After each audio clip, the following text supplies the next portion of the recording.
Buenas noches. La subcomisión Permanencia y Cambios en Analistas Hoy les da la bienvenida. Les voy a presentar a los miembros de la subcomisión.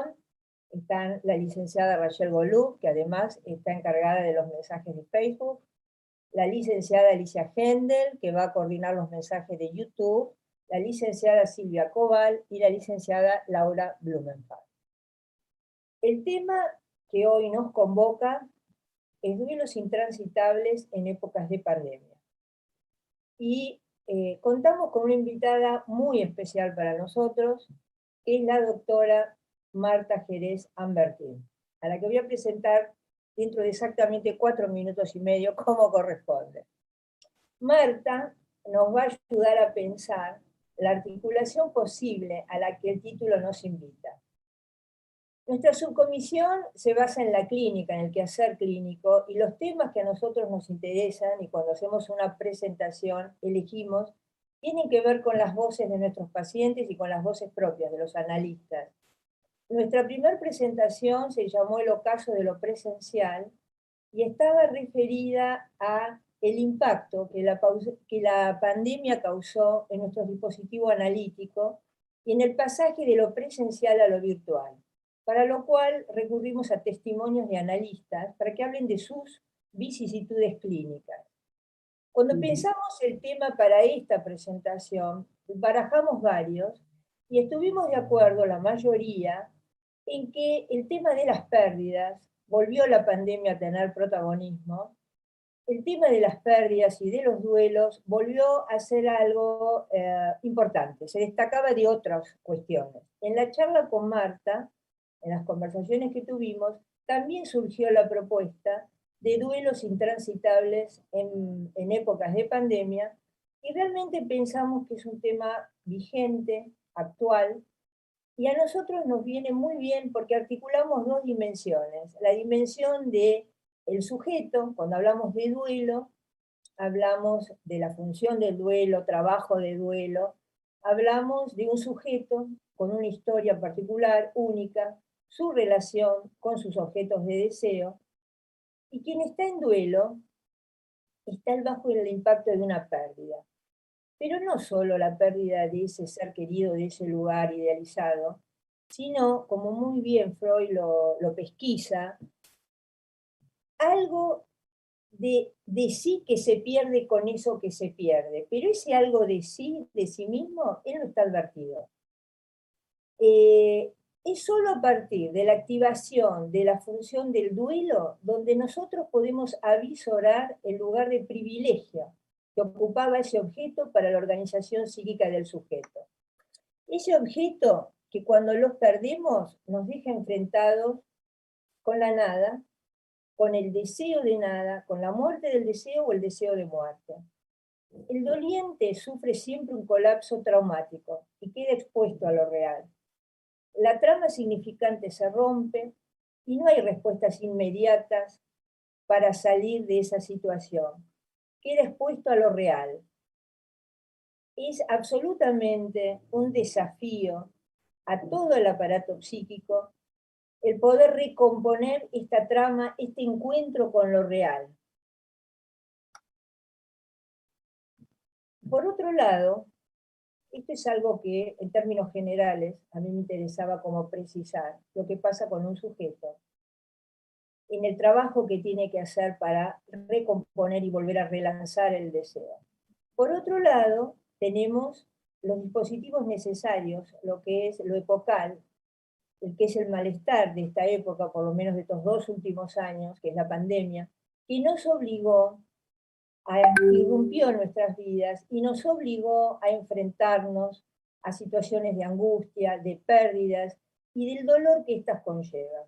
Ahora, esto tiene esta situación porque los analistas estamos acostumbrados a trabajar con las pérdidas, las angustias, el dolor. Esto no es lo nuevo. A nosotros nos parece, y a mí personalmente, me parece que hay algo que es un ingrediente que sí es propio de la pandemia, y que es que estas situaciones las tenemos que vivir en soledad.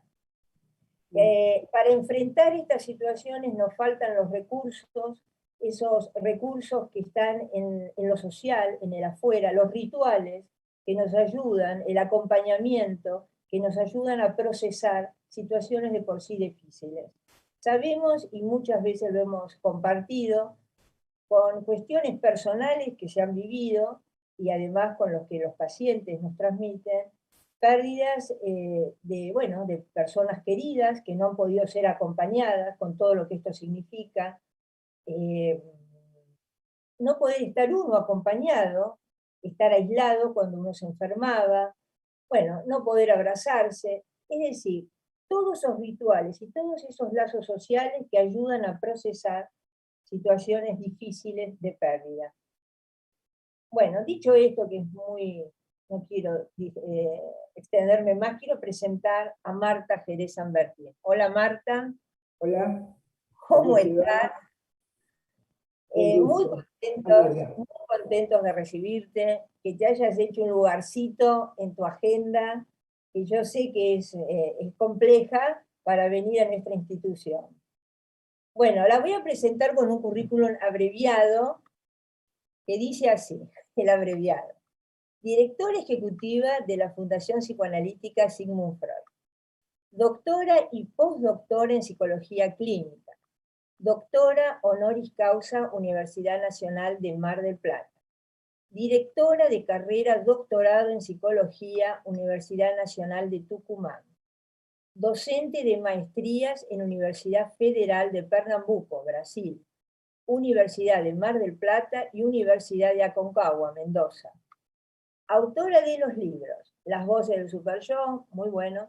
Imperativos del Super Yo, leído, bueno. Entre deudas y culpas, sacrificios, creo que alguien de acá del grupo lo leyó ese también.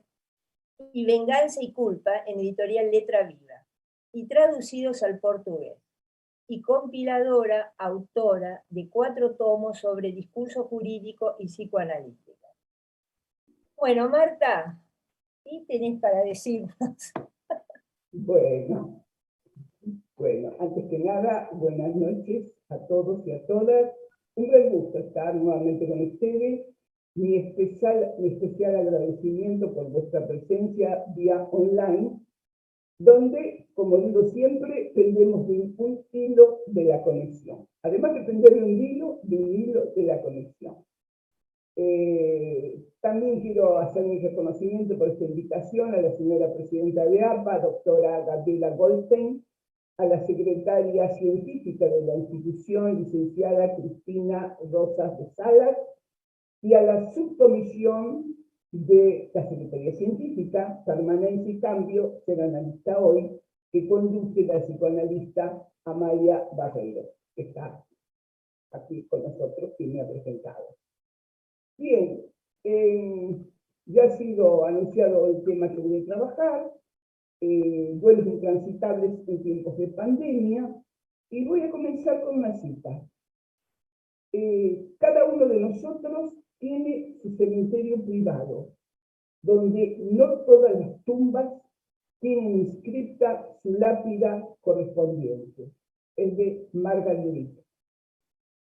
Y voy a dar la hipótesis central de mi exposición, donde planteo que sin inscripción en las lápidas, lo no inscrito resuena en la subjetividad del sobreviviente más allá del inconsciente, eco pulsional de un decir, superyo que resuena como objeto voz, voces que inundan, acúfenos, voces pseudo-alucinatorias, pesadillescas, lo que hace intransitable el duelo.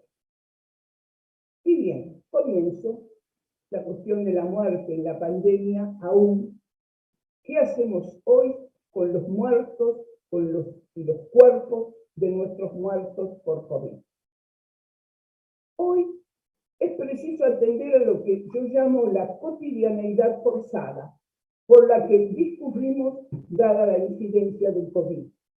Y entre muchas otras, a las forzadas modalidades de las ceremonias fúnebres, la modificación de esas ceremonias, su abreviación excesiva y en suma, ¿qué hacemos hoy con los cuerpos de nuestros muertos por COVID de nuevo?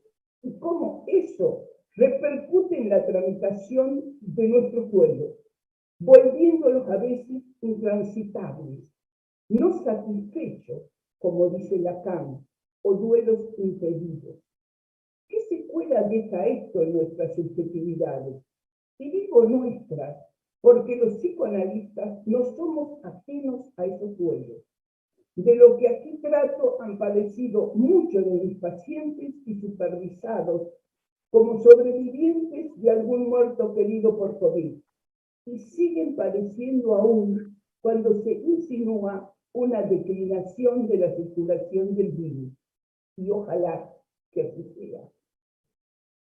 Las nuevas modalidades fúnebres, raquíticas de ritos, pueden agrandar no solo el dolor y la angustia por la muerte de un ser querido, sino profundizar el hueco, el vacío que aquel deja. Estas nuevas modalidades, y en estas nuevas modalidades, el cadáver es transportado en una bolsa negra de plástico. No hay contacto, ni siquiera último adiós, no hay despedida. El cadáver, las ropas y objetos personales del muerto dicen que contagian. ¿Será que contagian? En un tiempo escaso entre el deceso y el entierro o cremación de los restos, las ceremonias fúnebres laicas o religiosas son abreviadas y solo está permitido un mínimo de deudo en ellas. Los sepultureros a veces se niegan a realizar su tarea y es preciso recurrir a enterradores mercenarios.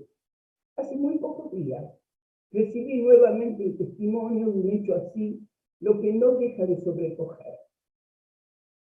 Sabemos que aunque la muerte en Occidente se banalizó bastante, como lo demostró Philippe Ariès en El hombre ante la muerte, en tanto se trata de volverla invisible, mantenía hasta la llegada de esta pandemia cierta posibilidad de transitar el duelo por ceremonias y rituales compartidos.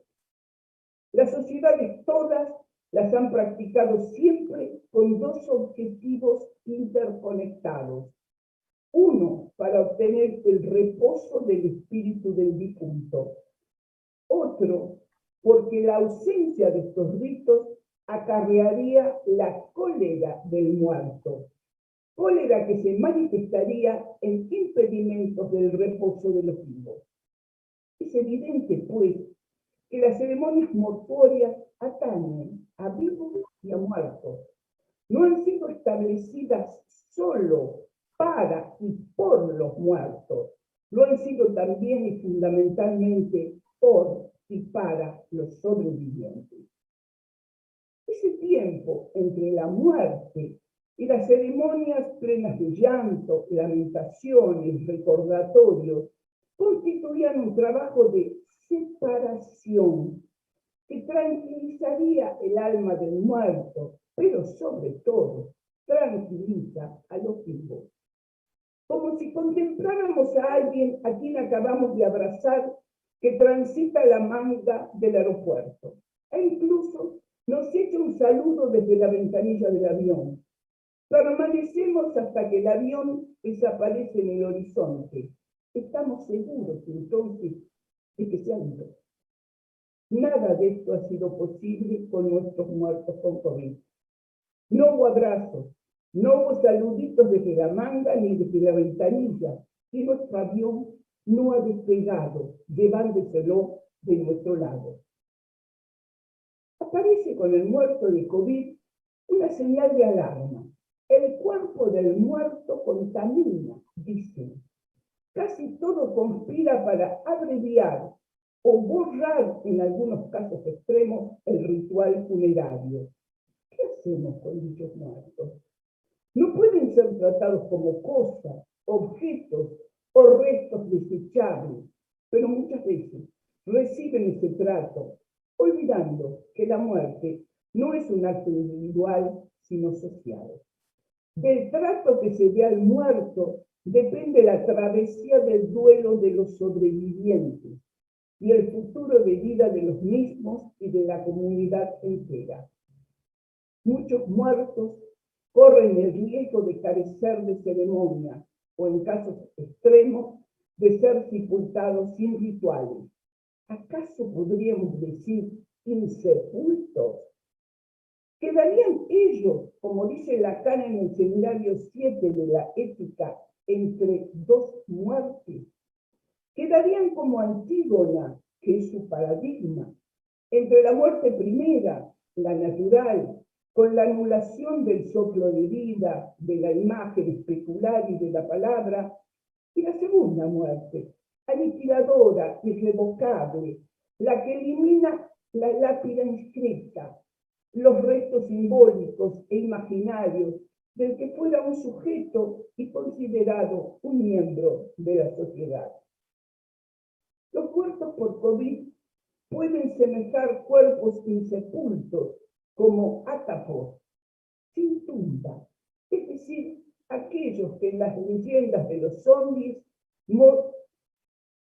merodearán entre los vivos, reclamando los ritos que les y nos hemos negado. Retorno de las voces del superyo y de lo real que invade a muchos sobrevivientes en las figuras pseudo-alucinatorias de espectros y de sus voces reclamantes. ¿Qué efecto tiene esto sobre la subjetividad del sobreviviente? ¿Cómo la fragmenta? ¿Cómo la descompone? ¿Cómo la marca? ¿Acaso impide atravesar el duelo del sobreviviente, corriendo el riesgo de sobrevivir, portando contra sí encriptado la del muerto insepulto? ¿Única manera acaso de memoriación siniestra de nuestros muertos? Subjetividades que llevan la marca, la huella encriptada del muerto que no fue duelado. Dice en El regreso de Antígona, mi querido amigo Néstor Brownstein, texto en el cual me inspiré en parte para esta conferencia, dice Néstor, el planeta se va poblando de terrenos ominosos que señalan una topología y una toponimia para indicar donde hubo gente que quedó entre dos muertes, mudos testigos de una humanidad desvanecida en el olvido. Yo me pregunto a partir de esto, ¿qué de nosotros entre esas dos muertes? La angustia que se hace presente en los sobrevivientes, en insomnios, pesadillas, pseudoalucinaciones, melancolizaciones. ¿Pasó algo? Estoy con una advertencia.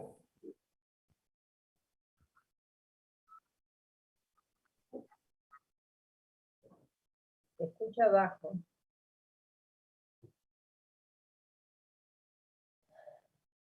Bueno, voy a tratar de, vuelvo nuevamente. Ahí mejor. Bueno, vuelvo nuevamente. Me preguntaba, ¿qué de nosotros entre esas dos muertes? La angustia, tengo que retomar, decía, aquí cortamos, la angustia que se hace presente en los sobrevivientes, se hace presente en insomnios, pesadillas, pseudoalucinaciones, melancolizaciones, actinizaciones, pasajes al acto y ofrecimientos artificiales por doquier.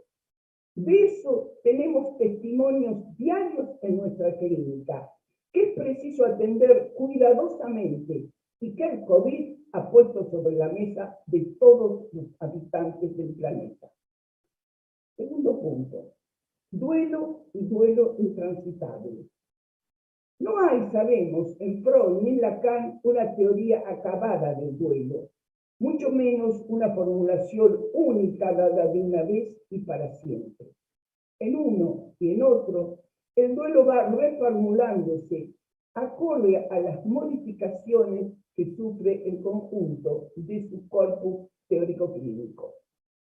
Pero ambos coinciden en que el duelo es un enigma y que el hueco irreparable que deja solo se amortiza con los ofrecimientos sacrificiales del duelante. Procuraré aquí dar los fundamentos de esta afirmación.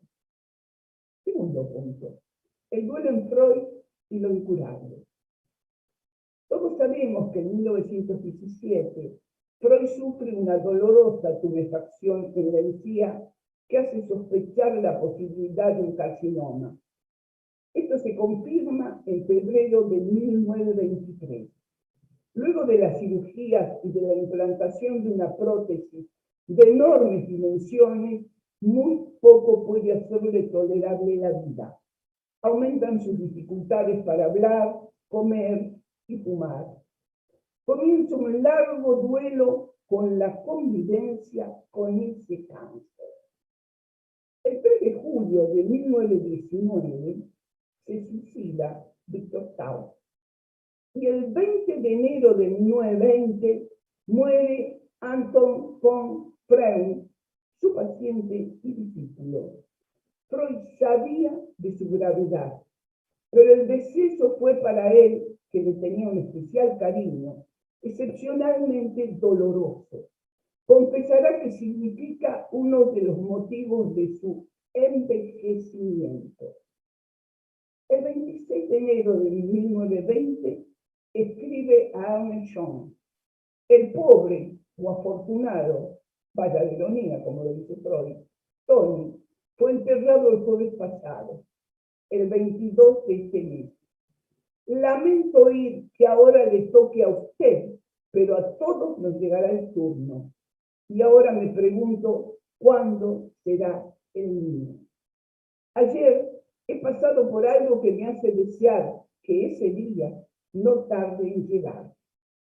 Se refería a que la noche misma del día en que fue enterrado Tony, le había llegado la noticia de la grave enfermedad de Sofía, su hija, al que Freud le llamaba criatura primorosa, que moriría unos días después víctima de una neumonía gripal. Tenía solo 26 años, gozaba de perfecta salud y felicidad y dejaba 2 hijos, el menor de los cuales tenía apenas 13 meses. Dirá Eitington el 3 de febrero de 1920. No sé qué más se puede decir. Es un hecho de efecto tan paralizante que no puede inspirar reflexión alguna a quien no es un creyente, cosa que le evitaría a uno todos los conflictos consiguientes. Y agrega: cruda fatalidad, muda sumisión. En el fondo de mi ser, dice Freud, siento una herida amarga, irreparable, narcisista. En 1923 sobreviene otra pérdida familiar. A la muerte de Sofía, su hijo menor, había sido confiado a Matilde, la hija mayor de Freud. Él se encariñó profundamente con su nietecito, pero al poco tiempo el pequeño Heinrich enfermó de una tuberculosis incurable y murió el 19 de junio de 1923, a los 4 años y medio. Dice John que fue la única ocasión en la vida de Freud en que se supiera que derramara lágrimas. La pérdida le había afectado en forma distinta a todas las otras sufridas, incluso la de su mismo padre. Si éstas le habían causado mucho dolor, la de su nieto, en cambio, mató algo en él. Se cuenta que Freud, después de la muerte de este chiquito, se negó a ver a sus otros nietos por un buen tiempo. Unos años después, le confesaría a Marie Bonaparte que luego de esta desgracia ya no fue capaz de encariñarse con nadie, solo conservaba sus afectos anteriores. El golpe le resultó completamente insoportable, más aún que el cáncer. Mientras el niño agonizaba, le escribe a Lajos Levi: Encuentro esta pérdida muy difícil de soportar. No creo haber experimentado jamás una pena tan grande. Quizás mi propia enfermedad contribuya al disgusto. Trabajo por pura necesidad, pues, fundamentalmente, todo ha perdido significado para mí. En carta a Big Banger, el 12 de abril de 1929, dice: aunque sabemos que después de una pérdida así, el estado agudo de pena va aminorándose gradualmente, también nos damos cuenta de que continuaremos inconsolables, en que nunca encontraremos con qué rellenar adecuadamente el hueco. Pues aún en el caso en que llegara a cubrirse totalmente, se habría convertido en algo distinto. Así debe ser. En estas cartas y testimonios, Freud alude a partes acaecidas, no sé qué pasó, que se apagó la imagen, pero bueno, sigo. Se apagó la imagen, Marta. Sí. Bueno. ¿Puedo seguir? Ahí le mandé para que tome nuevamente la cámara, Marta. Ah, bien. Bien. Ahí está, perfecto. Ahí está. Gracias. Bueno, estamos hablando del duelo. Tenemos todas estas dificultades. ¿Qué vamos a hacer? Bien. En estas cartas y testimonios, Freud alude, a ver, sí. En estas cartas y testimonios, Freud alude a 4 muertes acaecidas en los momentos en que se encadenaba y era operado de su cáncer. Es importante señalar que remarca Freud algo no dicho en 1915 en Duelo y Melancolía, pero insinuado en la transitoriedad. Este algo distinto que deja toda muerte va más allá de la sustitución del objeto perdido que proponía en 1915. En efecto, entre 1920 y 1929, Freud amplía y rectifica esta propuesta y dice: toda muerte de un ser querido nos deja inconsolables. Nunca encontraremos con qué rellenar el hueco que deja la partida de un ser querido. En caso de rellenarse el hueco, que nunca se rellena del todo, que aquí la paradoja, se convierte en algo distinto. El duelo deja un saldo incurable. Ese algo distinto es la única manera de perpetuar los amores a los que no deseamos renunciar. Ese algo distinto hace que nuestros muertos se inscriban en nuestra matriz identificatoria, en los rasgos del carácter, en los silencios del ello, en los imperativos del superyo, en nuestros síntomas y en las marcas del fantasma. Es de destacar entonces que el duelo en Freud es un trabajo de separación y al mismo tiempo de enlace con el objeto perdido, de consumar en una segunda vuelta, tercera, quinta, décima, la pérdida, para sostener y modificar y ser modificados por las pérdidas. Nuestro muerto abonará nuestros síntomas, fantasmas y marcas funcionales, pero más allá de eso, el hueco es insuturable. Entonces, la muerte y el lazo con los muertos no es inconsecuencia en la vida del sobreviviente. Freud destaca sus marcas: precipitado envejecimiento, muda sumisión, herida irreparable, condición urbana, entre otros. Ofrecimientos sacrificiales a los muertos que se llevan una parte importante de la subjetividad, un trozo de sí, dice Jean Aluche, en la que se inscriben las marcas de esas pérdidas. pregunta es, siguiendo esta línea que señala Freud, ¿cuáles son esas marcas que quedan en los cuerpos y las subjetividades de los sobrevivientes a los muertos por COVID, allí donde se hace tan complicado el cumplimiento del ritual mortuorio necesario? Pero paso a esbozar brevemente la concepción del duelo en Lacan y cómo, a partir de la misma, puedo ampliar mi interrogante sobre el duelo ante los muertos por COVID. Voy al tercer punto, el duelo en Lacan. Yo era su falta.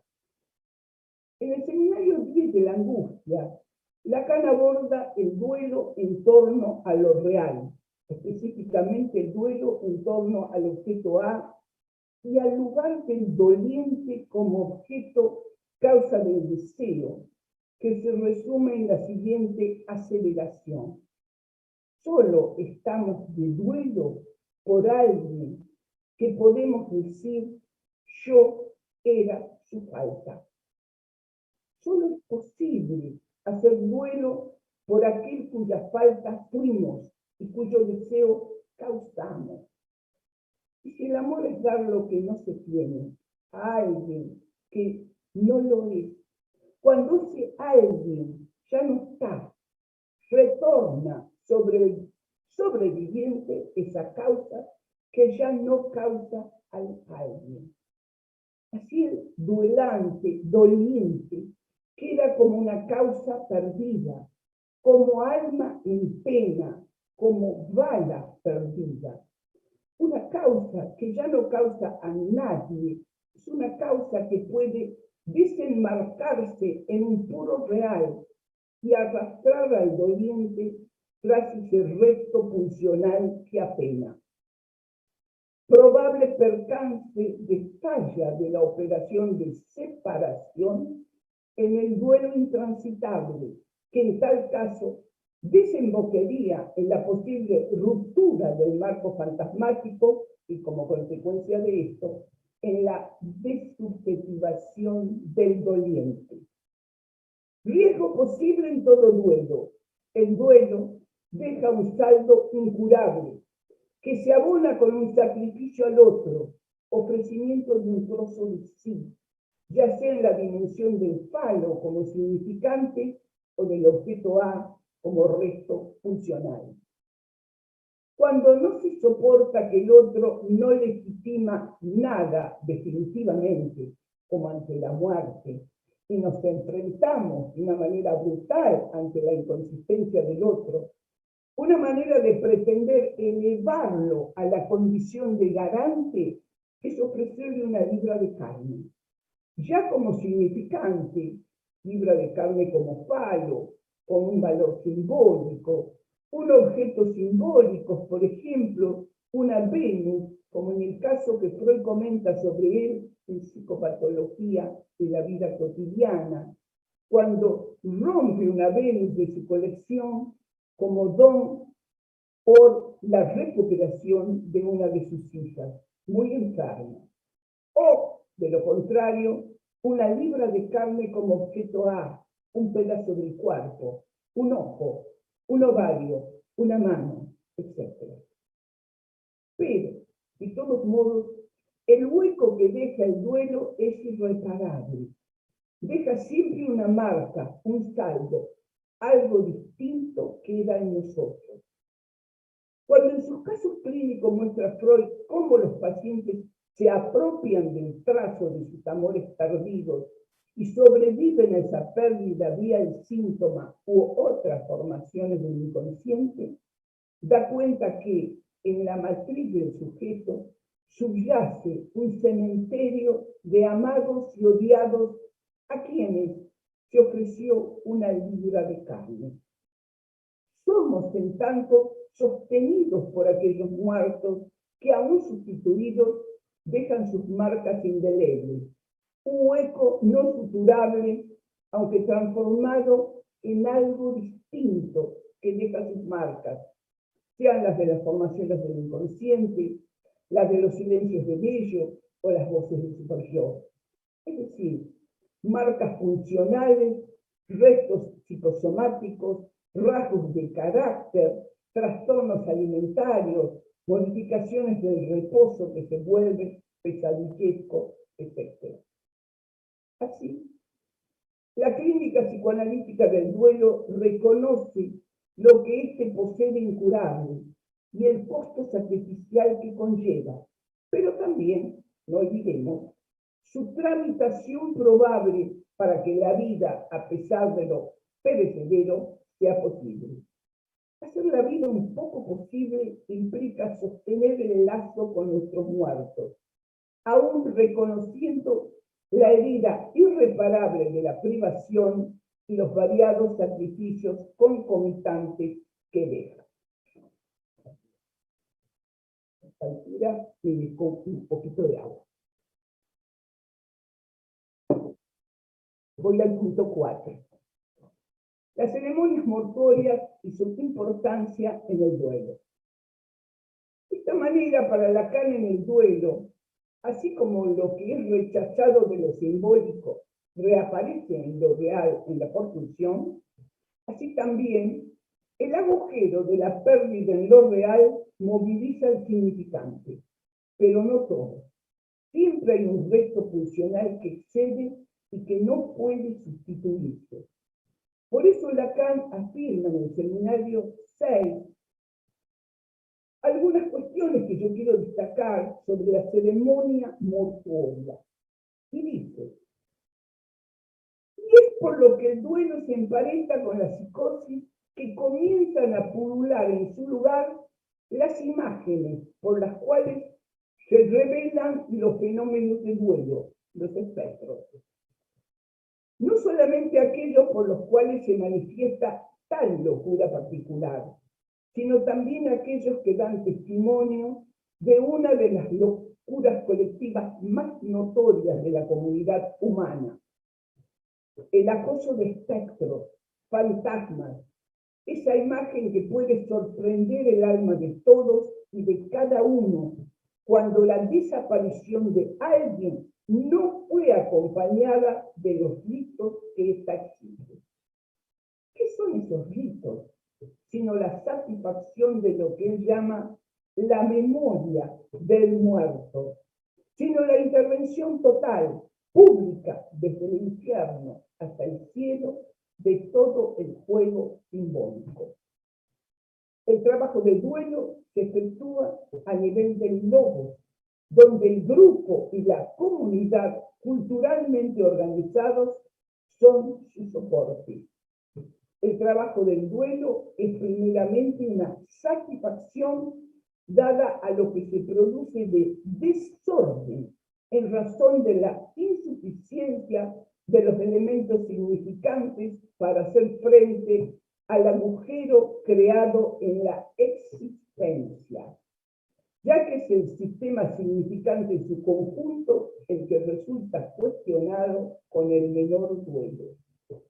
Y finalmente dice Lacan, es lo que nos explica que las creencias folclóricas establezcan una relación tan estrecha entre el hecho de que algo resulte fallido, elidido o rechazado en la satisfacción del muerto o el impedido y en la intervención de los fantasmas y de los espectros en el espacio vacante dejado por el defecto del rito significante. Destaca Lacan lo imprescindible que son las ceremonias funerarias para lograr la recuperación de la subjetividad fragilizada o francamente destruida cuando de la desubjetivación del doliente se trata. El muerto incita al enlutado a sacrificarle un pequeño trozo de sí, de manera que su duelo le posibilite virar de lo pulsional hacia el enmascaramiento del deseo. Pero aun cuando esto se lograra, el duelo no cesa nunca. Es una travesía sin fin. Y es por eso que es preciso renovar periódicamente las ceremonias fúnebres. quinto punto y último. El duelo intransitable y sus efectos colaterales. El duelo supone, entonces, hacer el tránsito en torno al agujero de lo real, vacío por la muerte de un ser querido, allí donde el mundo inevitablemente se empobrece. Pero también la posibilidad de hacer la travesía del duelo implica hacer un intento de recomposición, de reparación de ese mismo mundo, el que de una u otra manera quedará agujereado, pero será posible transitarlo reconociendo ausencias y privaciones. ¿No es acaso esto la castración? ¿Y acaso sublimando a pesar de ella? En el canto último de la Ilíada, Andrómaca, ante el cadáver de su esposo Héctor, mi héroe preferido de la Ilíada, debo de confesar, muerto en defensa de Troya, dice Andrómaca: al morir, no me has tendido los brazos desde el lecho, ni me has dicho ninguna sagaz palabra que para siempre pudiera recordar, vertiendo lágrimas noche y día. Las deudas, las culpas con nuestros muertos, es preciso pagarlas atravesando el duelo y practicando sus concomitantes rituales para que esos cadáveres no terminen en la desolación insepultos, y para que la subjetividad de los deudos no quede como encriptado, reducido solo a lo pulsional, mudo testigo de los muertos no velados, carentes de semblante. De lo que tributemos a nuestros muertos depende la calidad futura, no solo de nuestra subjetividad, sino también de la sociedad del futuro. Calidad, por lo tanto, de la polis que nos sea posible intentar recomponer. Tránsito por el duelo, tanto singular e íntimo como social y político. Tránsito imprescindible por la confrontación con otros y con nosotros mismos, y cuyo resultado es la construcción de un mundo donde el tributo y recordación de nuestros muertos esté presente. Como dice John Donne, la muerte de cualquier humano me disminuye, porque estoy ligada a la humanidad, y por consiguiente, no preguntes por quién doblan las campanas. Doblan por ti. A lo que agrego siempre, doblan por ti y doblan por el otro. La muerte, cada muerte singular y concreta, pone a la sociedad entera, y no solamente a los deudos directos, ante el peligro de una fragilización de las subjetividades y de la sociedad, de su propio derecho a la existencia.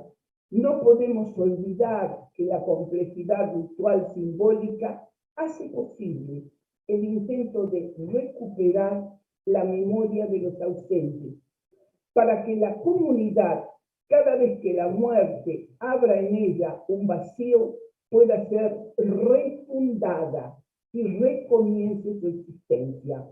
Por eso, en estos tiempos de forzada cotidianidad, es preciso reinventar la ceremonia mortuoria. Para terminar, me remito al último canto de la Ilíada. Lo que los dioses han hilado para los míseros mortales es el vivir entre congojas. Pero, después de llorar y lamentarse, remiten en su pena, pues las moiras han hecho el ánimo humano para recrear. Con esto también. Muy bien, Marta. Muy interesante. Bueno, Rayel, Alicia o Rayel, ¿hay alguna pregunta que les interese al público? Todavía en Facebook no han llegado preguntas, pero sí muchísimas felicitaciones y agradecimientos por la exposición tan didáctica y tan generosa que Marta nos hizo, así que bueno, las felicitaciones desde distintos lugares las transmito yo. Y pensando en esto último que nos traías, y en la necesidad de duelar y la travesía imprescindible que implican los duelos, se me ocurría si podíamos pensar que además del COVID, esta nuestra época, ¿no? La de la sociedad posmoderna, con sus imperativos de goce que nos demandan inmediatez, velocidad, urgencia, estarán promoviendo, además del COVID, estos mecanismos de desmentida más que la elaboración del duelo, que implica un trabajo psíquico profundo con la temporalidad que el inconsciente demanda. Es muy acertado lo que estás diciendo, Raquel, porque efectivamente este tiempo postmoderno del neocapitalismo, con toda la urgencia, el mandato de goce de que hay que ser feliz, de que hay que ser siempre joven, de que hay que ser siempre exitoso, además, provoca una fragilización mayor de las subjetividades. Y como vos dices, la desmentida de todo lo que pueda cuestionar todo eso. Entonces, en este furor maníaco, podríamos decir, claro, el duelo no tiene lugar. Es tan difícil esta cuestión del duelo. Sin embargo, una cuestión que yo escuché de los pacientes y de los supervisados en toda esta época es una inmensa necesidad de tener alguien que escuche algo para inventar, porque son muy desgarradores los relatos, donde no es posible despedirse a un muerto, donde no hay despedida, y entonces la pregunta que queda es, ¿se murió? ¿Está muerto?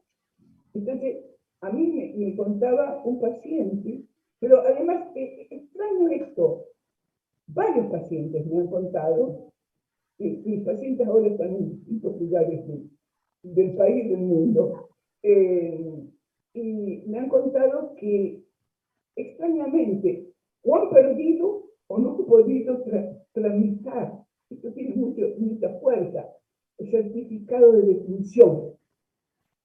Lo han perdido o no lo han podido tramitar. Es decir, ahí no hay una muerte. Y esto provoca todo esto que yo dije, y que lo dice tan clarito Lacan, esta asolación de los fantasmas y de los espectros y de los insomnios y de todos estos fenómenos que van junto con esto, ¿no? Entonces yo creo que es importante esto de que podamos inventar nuevas formas de duelar y que podamos trabajar nosotros, porque también nos toca a nosotros como analistas esto. La muerte de cada paciente con COVID no deja de desgarrar a un analista, sobre todo cuando quedamos para vernos la próxima semana. La próxima semana. Sí, muy bien. Sí, muy. Y es durísimo, es durísimo. Es decir, que lo que estás diciendo es este punto, que cruza la cuestión del COVID, el neocapitalismo, el jolgorio de los mandatos de goce, y la desmentida a cualquier cosa, no solamente la muerte, que toque la cuestión de la castración. Gracias. Gracias a vos. Yo pensaba, tenía una pregunta y un comentario con respecto a la necesidad de ciertos rituales. Pensaba en una paciente, hija de desaparecidos, de cual no se podía ver, no había hablado nunca demasiado sobre el tema, pero cuando ella queda embarazada, hace un brote, se brota, se pone muy mal, y ahí surge el tema de ese papá, y el tema era que nunca había tenido una tumba, un lugar a donde ir a verlo. Y fue una construcción del análisis la que ayudó, hicimos se armó un lugar donde ella podía llevarle una flor, podía llevar algo, y que se oficialice con la familia un lugar ficticio creado para que ella pudiera realmente velar a su papá, cosa que no había podido hacer hasta el momento en que había quedado ella embarazada. Claro, claro. Sí, sí, O sí. sea que realmente no es poca cosa este tema de reconocer y elaborar y tramitar. Pero te No, quería no es. hacer una pregunta, que me quedé pensando. Cuando hablabas de Freud, de las muertes significativas y muy importantes que él atravesó, cuando atraviesa la del niño, este último, que vos dijiste que él anunció que no iba a poder volver a querer. ¿Escuché bien? Sí, Entonces la pregunta, que inclusive el otro día lo discutíamos un poco en el grupo, es ¿por qué otras sí él pudo relanzar el deseo con muertes tan significativas como del padre, la madre, y con este niño él dijo ya no más? ¿Qué pasa ahí con el lugar que ocupa ese... el lugar que ocupa ese niño para Freud. Evidentemente, es el lugar que puede ocupar a alguien. ¿Viste? ¿Por qué de pronto uno atravesó varios duelos y una muerte te desgarratando? Ahí está. Yo creo que Freud, no sé qué puso en este chiquito, creo que también puso algo que le quedaba como algo muy importante de su hija Sofía. Era el hijo de Sofía. Ah, Entonces, como que ahí se redobló una muerte, Sofía y el chiquito. Incluso se dice que después de esta muerte, Freud no quiso dar por un buen tiempo a sus nietos. Se negaba, ¿no?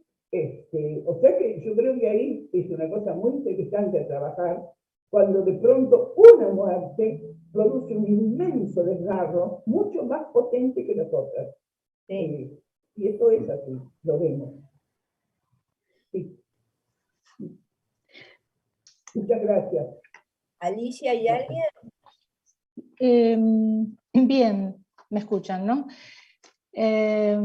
Acá hay bueno, felicitaciones muchísimas, muy didáctica, tu exposición, Marta, y bueno, muchísimas felicitaciones, palabras muy emotivas, dicen que, o sea que tu transmisión también llegó a otro lugar, más allá de lo intelectual, ¿no? Yo comparto también esa opinión. Marcela Ramuni plantea lo siguiente: se escucha en la clínica un correlato con quienes en la época de la dictadura tampoco hubo posibilidad de despedir y duelar. Sí, bueno, cuando yo tomé el tema de Néstor Bunsen, de Antígona, también tomé la relación que hizo en un determinado momento Néstor sobre Antígona, su hermano, y los desaparecidos. Y evidentemente no es un tema que yo quise tocar mucho hoy, porque ya no solamente nos duele el corazón, sino que nos araña. Pero bueno, evidentemente salió desde del lazo social, qué importante que es el lazo social con el otro, y saltó esto, que es claro que en Argentina nos toca doblemente la cuestión del COVID. Nos toca Y Malvinas.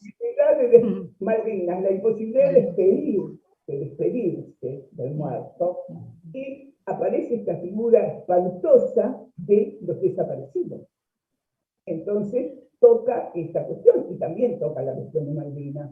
Es decir, que son tres cuestiones que ahí se anudan en esta cuestión, donde creo que sí, que los analistas tenemos una responsabilidad fuerte de transmitir esto, y de decir que es tan importante que podamos armar todos los escenarios posibles, incluso por este medio, para producir la cuestión del duelo o de la ceremonia. Porque lo importante de la ceremonia es que, como decía Amalia al principio, es muy importante que yo lo haga al lazo con el otro, a solas. No hay ritual. El ritual necesita del lazo con los otros, del acompañamiento con los otros. Y en ese sentido, Marta, te quería preguntar que la ceremonia sería como la posibilidad de producir la separación del sujeto, digamos, de lo narcisista colocado en el objeto que se perdió, para recuperar a través del ritual elementos, recomposición del narcisismo del sujeto para poder separarse de la y recubrir esa falta en ser, digamos, ¿no? A la que se retrotrae todo sujeto en situación de duelo cuando pierde el lugar en el deseo del otro, que le daba, digamos, un ser fantasmático, pero al fin y al cabo un ser posible, ¿no? Es así, es así. Y producir en torno a ese agujero, a ese vacío, algunos otros significantes que permitan la recordación del muerto, pero que la vida sigue, que sigue adelante, ¿no? Por eso es que suena fuerte en relación a lo que yo dije hoy cuando ponemos in memoriam de, in memoriam, la memoriación, la memoria del muerto, que va a dejarnos sus marcas, pero que vamos a poder seguir adelante con lo que podamos producir en torno a todo esto. Te quería hacer otra pregunta, Marta, porque me gustaría que desarrolles un poco más el tema entre dos muertes, porque yo me quedé pensando que este proceso de subjetivante que promueve el tipo de sepultura horrorosa, ¿no?, que se le da a los fallecidos por COVID, yo lo pensaba que esto se produce más a nivel desde el imaginario social que desde la posición del deudo, del sobreviviente, porque lo que sí se ve que en el imaginario social son un número. Sí. Hay una desubjetivación, pues yo todos los días que prendíamos la televisión escuchábamos el número de muertos si era mayor o menor que el día anterior, ¿no? Entonces me parece que a nivel social hay un proceso en el imaginario social muy peligroso y desubjetivante. No sé así si a nivel de los sobrevivientes, y quería preguntarte esto de el entre dos muertes. También a nivel del sobreviviente. Pensá que a nivel del sobreviviente está la muerte física, pero si junto con esa muerte física está la desaparición de todo signo, de toda referencia al muerto, que sería la segunda muerte, como por eso me gusta mucho a mí la cita de Marguerite, dice, sin inscripción en la lápida. ¿Cuántas muertes tenemos con lápidas que no tienen inscripción? Si no tienen inscripción es como si lo hubiéramos borrado. Por eso Lacan dice, es como si quedara átapo, sin tumba. ¿Y dónde está? ¿Dónde está? ¿Dónde está? Esta es la pregunta. Y entonces, rápidamente puede haber ahí, como decís, una desmentida, entonces no hubo muerte. Y esto, nosotros sabemos que eso, digo, queda luego como una cicatriz que vuelve sobre el deudo y que marca de una manera muy, muy siniestra, muy siniestra. Acá hay dos preguntas. Una dice, al igual que de Paola Valeria, al igual que en las muertes gestacionales y perinatales, que también se daría un proceso de duelo interrumpido, ¿no?, o fallido. Y Matías dice, ¿qué síntomas o signos tiene un sujeto desubjetivado? Los síntomas del cuerpo pulsional, se convierte en un robot, dice que no siente nada, no habla, mudo.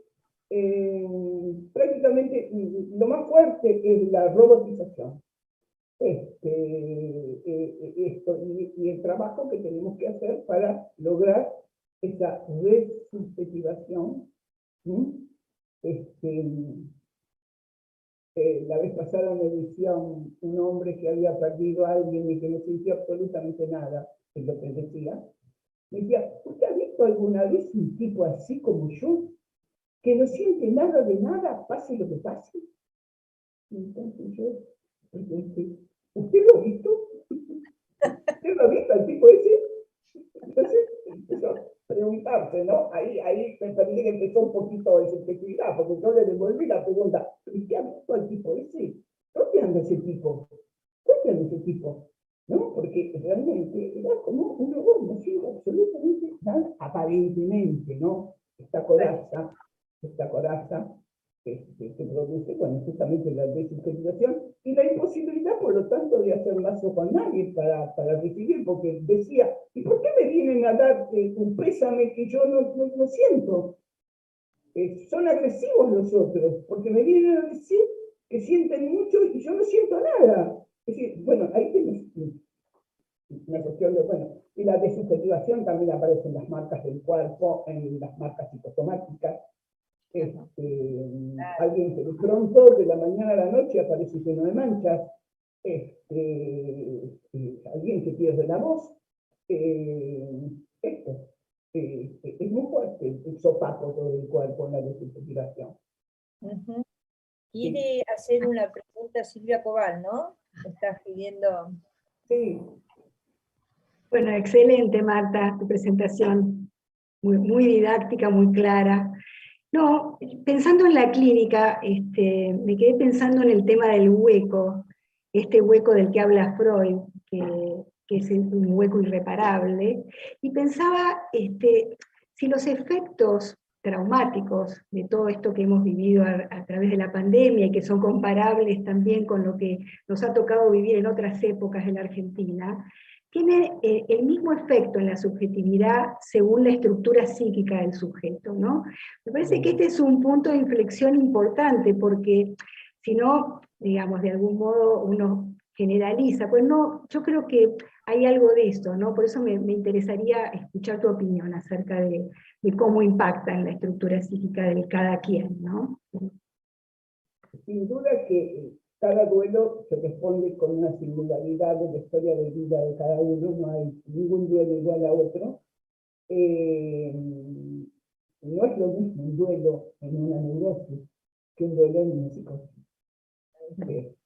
Donde efectivamente, si ya en la psicosis tenemos una fragilidad subjetiva, la muerte para alguien psicótico puede producir un descalabro muy grande, porque ese poquito de simbólico que tiene el psicótico y con lo cual puede manejarse en el mundo, queda avasallado y sin los recursos que tiene la neurosis, ¿no?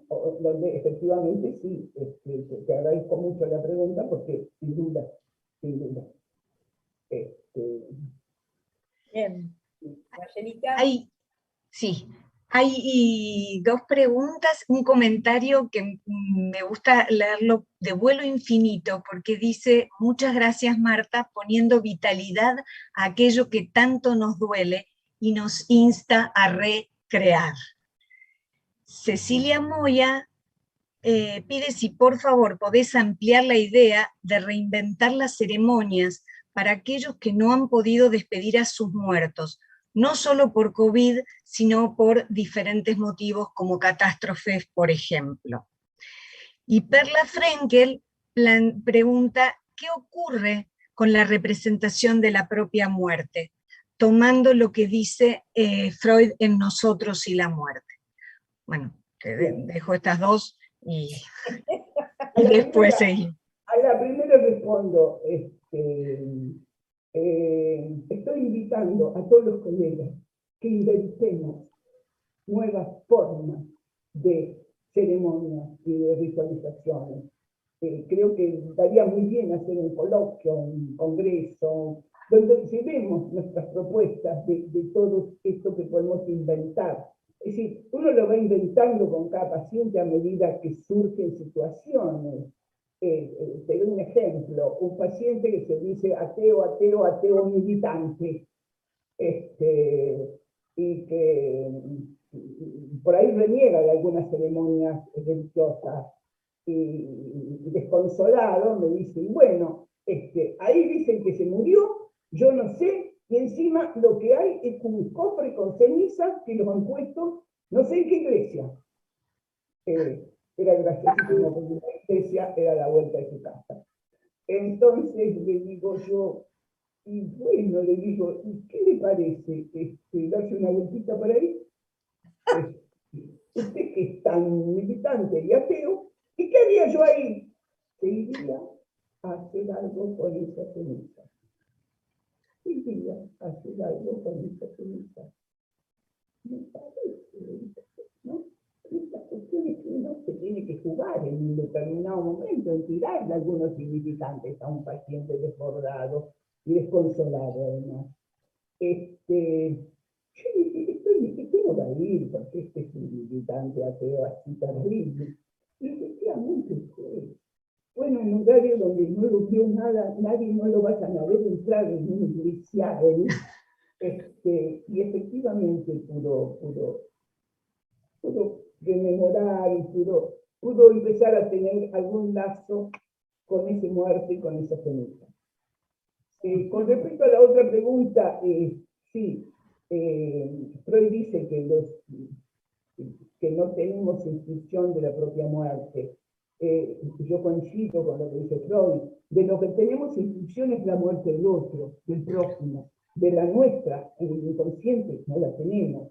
Yo le voy a mandar a Amalia un trabajo que hice hace poco, en toda la época de la pandemia. Yo ya no quiero escribir más sobre la pandemia, ya quiero escribir sobre lo que vamos a hacer concretamente, lo que tenemos de aquí para adelante. Ya he quedado desconsolada por la desmentida de la gente con la pandemia. No hay pandemia, ¿qué es eso? Después, bueno, se desconsuela. Yo le voy a mandar a Amalia el texto que tengo, porque lo desglosé al texto de Freud bastante para responder a esta cuestión, donde efectivamente creo que sí, que no hay inscripción de nuestra propia muerte, pero sí la del otro, la del próximo, nos amenaza. Y entonces, bueno, de alguna manera cada uno ha hecho sus cositas en estos últimos tiempos, ¿no? Actualizó un testamento, planteó algunas otras cosas, está bien, no hay de la propia, pero bueno, del prójimo sí, y sobre todo cuando son tantas. Yo te lo voy a mandar. Bárbaro. Alicia. Desmuteate, Ali. Sí, hay dos preguntas muy interesantes, Marta. Una de Susana Edith Cotliar dice, desde las máscaras egipcias hasta los rituales judíos, trabajan para que el alma del muerto no quede en el vivo. Mabel Carrizo pregunta, ¿la ceremonia de las piedras vale como un rito que intenta una inscripción como un duelo social colectivo? Estas piedras que se colocan en Plaza de Mayo. Bueno, la primera, sí, es preciosa la intervención, más que una pregunta, es una intervención, lo de las máscaras, porque justamente yo lo que dije es que hay que poder poner un velo, hay que poder, que los rituales, las ceremonias, sirven para poner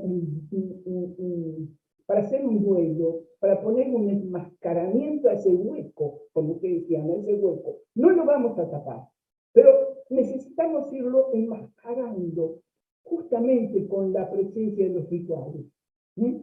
Para eso lo sirve fundamentalmente y el lazo con el otro. Ahora bien, con respecto a la segunda. Sí, si las piedras... No, la cuestión de las piedras, porque ahí ya se mezcla toda una cuestión que es un lío político. Es un lío político. Es un intento, sí, pero con una puntería política. Porque cuando para poner las piedras tengo que dejar leyendas contra los pañuelos de las madres, qué lío, porque ahí tenemos muertos en un lado y en el otro. Claro. Y que les digo una cosa, con los muertos, no se jode. Claro. Y los muertos no admiten las grietas. Entonces ya cuando la cosa se pone así, y yo atento contra el pañuelo de las manos del desaparecido, ¿qué pasa con las piedras? Claro que es un intento, y ojalá pudiéramos poner piedras en todas partes, pero sin recurrir ya a este punto donde entró en una violencia contra el otro desaparecido, contra el otro muerto. Claro. Es esto es una cosa de mucho cuidado. Claro, correcto. ¿Alguna pregunta más, chicas? Yo Sí. podría hacer alguna pregunta en otra línea, si quieren. Dale, Laura. Marta, gracias. Muchísimas gracias, en principio. Pero algo que estuvimos charlando en el grupo desde otra línea en relación a la temática del duelo y a la clínica de estos tiempos, más que todo de este año, ¿no? Surgió como una cuestión en donde hubieron varias consultas que tiene que ver con justamente duelos que no fueron transitables en otro tiempo y que hubo algo del COVID, del aislamiento también, de justamente que no se pudo ubicar mucha cuestión maníaca, que a veces, como decía Rachel, uno está en la velocidad y sustituye, corre, corre, corre. Hubo algo que por lo menos en la clínica apareció como la posibilidad de empezar a transitar un duelo que incluso estuvieron congelados o no, o ahí estancados durante casi 40 años, y recién ahora aparece esa posibilidad. Digamos que sería como la otra vertiente, ¿no?, del duelo y del COVID. Quería ver qué pensabas sobre eso. Muy interesante lo tuyo, porque ¿sabes qué pasa? Yo creo que la pandemia ha producido tanta muerte y tanta enfermedad y tanto sufrimiento así a un nivel que nunca lo esperábamos, nunca. Esto fue terrible, que yo creo que ha puesto la cuestión de la muerte arriba de la mesa. Y entonces, al poner la cuestión de la muerte arriba de la mesa, aparece la cuestión de esos muertos que quedaron congelados allá, en cuyas lápidas no había ninguna inscripción, y la necesidad de inscribirlos. Yo creo que es eso, fundamentalmente. Sí. Perfecto. Gracias. En ese sentido, no sé si tenés alguna pregunta, Rachel, que leer, porque quería también comentar algo en relación a lo que trajo Laura. A mí, ¿puedo? ¿Sí?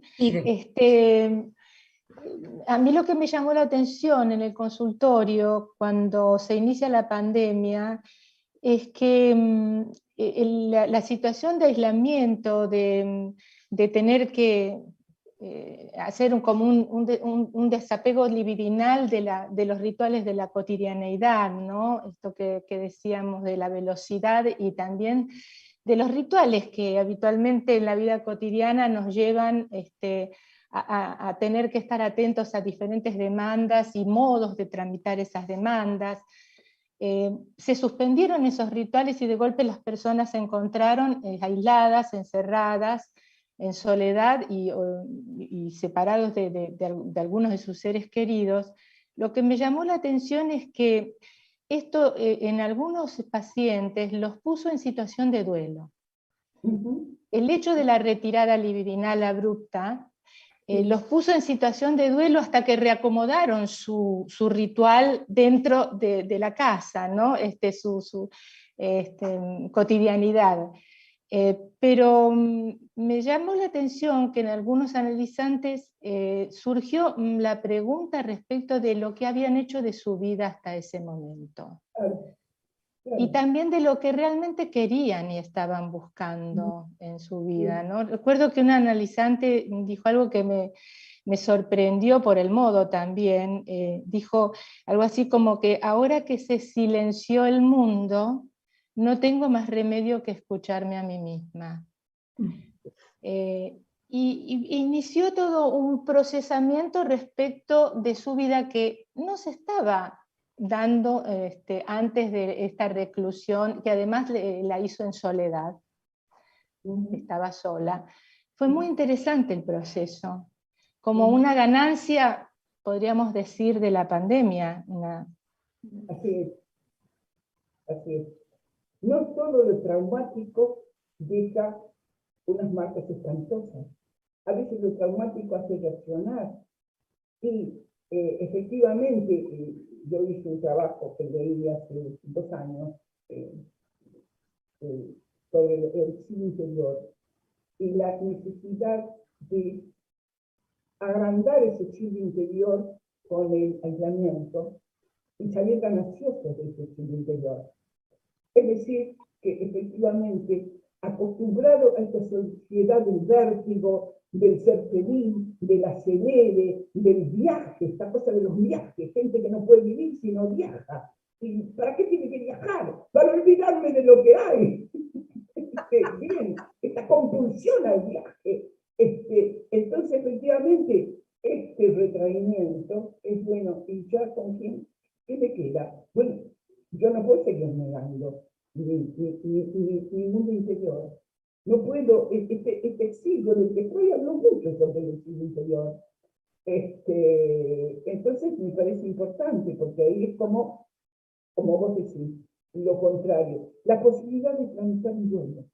En realidad todos estamos en duelo, todos hemos tenido que modificar nuestras cotidianidades. Los que no la han querido, no han podido modificar las cotidianidades, los que no han podido hacer el duelo, efectivamente están en grandes dificultades. Claro. Así que sí, este ha sido lamentablemente un gran espacio para recrear ese exilio interior que puede generarnos muchísimas cosas fantásticas. Pero es difícil cambiar los rituales, ¿no? Esto que yo llamo la cotidianidad forzada, es fuerte, es fuerte. Y creo que vamos a seguir transitando por un buen tiempo esta cuestión del duelo. Así es. ¿Hay alguna pregunta, Rayel? Sí, ¿cómo se juega esta tramitación de estos duelos? Pregunta Adriana Vázquez, cuando también el dispositivo del análisis estuvo y está todavía en muchos casos afectado por la falta del cuerpo a cuerpo, de la presencia y cuál es el impacto que todo esto provocó en el cambio. Muy buena la pregunta, porque efectivamente es otro de los duelos que hemos tenido que hacer. Los pacientes y los analistas, porque yo era una de las que se negaba por época a trabajar con alguien que estudia lejos, por internet. He tenido que hacer el vuelo y de poner mi posición. Y también los pacientes que sin duda sería muy distinto el cara a cara, la presencia, y cuánto duelo hemos tenido que hacer nosotros. Ahora, te diría que ahora yo lo que puedo notar es que a medida que hemos ido avanzando en el trabajo, por Skype, por Zoom, por teléfono, efectivamente yo noto que podemos trabajar con los pacientes y que vamos. No es lo mismo, no es lo mismo. Te doy un ejemplo. Yo tomo mucho menos pacientes que antes porque lo presencial ni no me agotaba. Este sistema a mí me agota, entonces yo no tomo muchos pacientes por día. Compenso tener menos pacientes con escribir más. Ahí hago el duelo. Pero sí, es muy agobiante. Pero lo podemos llevar a cabo, lo podemos llevar. Yo, el punto donde me encontré con dificultad grande era con las personas muy mayores o con los adolescentes. Ahora con los adolescentes, con Skype jugamos, me tiran cosas a la pantalla, ya. Pero sí, es otro de los duelos que hemos tenido que hacer. Yo creo que lo que Adriana también trae a colación, que nosotros lo trabajamos, es que hay ciertas situaciones de angustias muy importantes. Yo todavía no empecé a atender presencialmente, pero he tenido que salir del consultorio, por ejemplo, con una paciente que estaba con un ataque de angustia importantísimo y requería mi presencia, el cuerpo requería. Es decir, de hecho la fui a dar un abrazo. No había otra forma de contenerla, por ejemplo. Creo que Adriana se refiere que hay situaciones de mucha angustia, de mucho dolor, en donde lo presencial, el cuerpo del analista, casi es una condición para que la cuestión retome carriles un poco más tranquilizadores. Sin duda que sí. Sin duda que sí. Hay situaciones que así lo piden y uno efectivamente lo hace. Yo tampoco estoy atendiendo presencial, pero hubo momentos donde sí he salido para ver a algunos pacientes. Efectivamente. Como también hablábamos en el grupo, hubo pacientes que mejoraron notablemente la transferencia virtual a cambio de la presencial. Mejoró el tratamiento, como si la virtualidad hubiese puesto una distancia casi necesaria para que la transferencia se despliegue mejor. Eso también es interesante. La pantalla posibilitó que el fantasma de los pacientes se estabilice. Hay pacientes que a mí no me contaron nunca un sueño. Y empezó la pandemia y empezaron a contarme sueños. Por ejemplo, yo le dije, esto nunca me lo dijo cuando venía a verme. No, yo no soñaba. Qué gracioso, ¿no? Yo no soñaba. Bueno, ahora las formaciones del inconsciente afloraron y están ahí, efectivamente. Pero Marta, en ese sentido estarías planteando que la presencia del otro, lo real del otro, su presencia atenta, desestabiliza el fantasma en algunas estructuras, en algunas... Yo no te diría que lo desestabiliza. Yo tal vez lo que diría, porque esto sería grave, no quiero decir eso. No, yo lo que diría es que posibilita ese exilio interior, hacer un trabajo con el fantasma de cada uno, poder hacer ese viaje interior, y entonces, sueño, mire usted, sueño, y producir formaciones inconscientes y poder transmitirlas al otro. Bueno, nos quedan muy pocos minutos, chicas. ¿Alguna pregunta más? ¿Algún saludo más?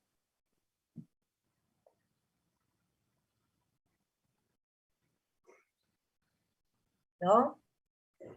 Yo tengo un comentario de Azucena Tramontano que dice: muchas felicitaciones, Marta, este tema tan difícil de tramitar y de escuchar, porque nuestros muertos están aquí con nosotros. Siendo analistas, no pudimos acompañar tampoco estas muertes porque la variable COVID dejó un hueco incurable, al igual que con la educación suspendida, lo irreparable. ¿Podrá encontrar alguna sustitución?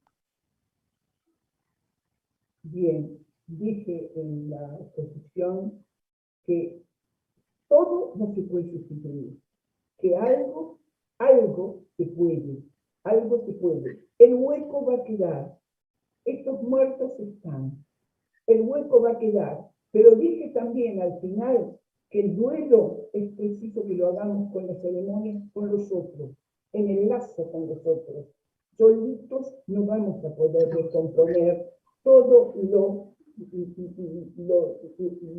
dañado que ha quedado y fragilizado todo el sistema de nuestro lazo social. Entonces, efectivamente, sí tenemos esperanza, pero también los muertos están. Y es importante. Por eso, inventemos esto que yo digo, inventemos todos los posibles recursos y las posibles sustituciones que podemos hacer. Entiendo que no se puede ir a tocarlo al paciente apenas muere por COVID y todo el protocolo. Yo lo entiendo porque además tengo que escuchar el testimonio de los médicos internistas de terapia intensiva que son mis pacientes y el sufrimiento que a ellos les provoca la discusión con los parientes. Ese es otro tema grande también que hay que atender.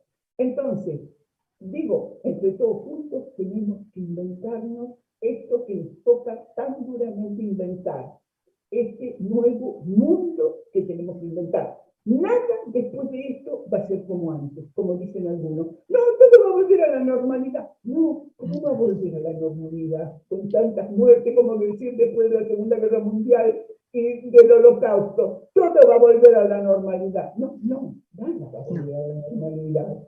Pero sí tenemos la esperanza de que podamos ir haciendo sustituciones, ir haciendo construcciones. Esta misma reunión, la verdad, Amalia, y a todos ustedes les agradezco muchísimo esta reunión, porque más allá de lo que yo puedo leer y que yo puedo decir, es el trabajo conjunto de temas que han salido, que son colaterales a todo esto, y que implica que tenemos que atenderlo mucho más a este tema.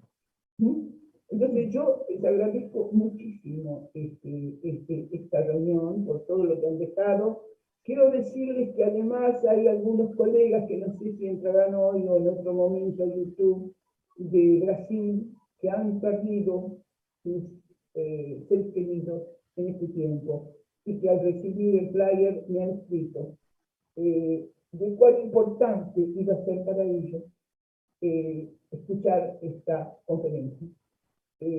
Estos muertos están ahí y nosotros tenemos que inventar toda la ficción posible de significantes para hacer como hizo Freud, caramba, que después de todo esto, yo digo, todo esto le aconteció a Freud en 1923, por algo escribió el Yo de Leyes en 1923. Y sin embargo, Freud vivió cuántos años más, hasta el 39.